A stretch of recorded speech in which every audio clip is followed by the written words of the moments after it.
आजपासून ब्लॉग टाकायचं म्हणलो तर हे बघा काय विषय झालाय.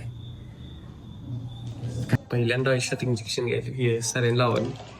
ज्यांनी ज्यांनी आयुष्यात त्यांच्या अजूनपर्यंत सलाईन लावून घेतलं नाही त्यांच्यासाठी नक्कीच बेस्ट एक्सपिरियन्स व्हिडिओ असणार आहे. कंटेंट क्रिएटरच्या आपण क्षेत्रात उतरलोय त्यामुळे प्रत्येक छोट्या मोठ्या गोष्टींमध्ये कंटेंट शोधायची ही एक सवय लागली आपल्याला. तर भावानो मागल्या 5 ते 6 दिवस झाला आपण आजारी होतो, किरकोळच होतो सोडा, पण आयुष्यात पहिल्यांदा मला सलाईन लावायची वेळ आली. काय करायचं, मागल्या 2-3 दिवस झालं दोन्ही पंपांवर आपल्या डॉक्टरांनी इंजेक्शन देऊन बसायचं अवघड केलेलं. सलाईन लावायच्या आधी काही वाटत नाही, पण जेव्हा ती सुई हातात घेत्या भावानो अंग थरथराय चालू होते. कुणाचा तर जाऊन मार खाल्लेला बरा, पण ही सुई टोचलेली नको. आणि जेव्हा ती सुई टोचली जाते तेव्हा प्रत्येक पेशंट मनातल्या गोड गोड शिव्या मनातल्या मनातच देऊन आपली दिलदर्या व्यक्त करतो. पर बाकी विषय एका साईडला आणि मित्र आपल्याला बघायलाय आणि बिना बिस्किट पुढे घेता आलाय हे दुःख एका साईडला. बरं जाऊ दे, तुम्ही पण जर टीनेज मध्ये असाल तर स्नॅप टाकायची क्रेज ही केवढे हे तर तुम्हाला सांगायची गरजच नाही. पोरींचे काळजीपूर्वक मेसेज दिले असे एक्सपेक्टेशन ठेवून मी पण स्नॅप टाकला, पण इथं झालं काय उलटच.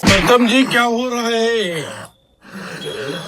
क्यों आजारी पड़े हो. जल्दी कम बैक करेंगे अपने अर्थमोर चैनल पे, तो उधर अपने वीडियोज एंड ब्लॉग्स आने वाले हैं, तो जल्दी से जल्दी जाके कल सुबह चेकआउट कर लो. काल सलाईन आणि एका दिवसात रिकवर होऊन हा व्लॉग अपलोड केलेला आहे. तर आपले व्लॉग्स आणि व्हिडिओ आवडत असतील तर नक्कीच आपल्या भावाला कमेंट करून फॉलो करा.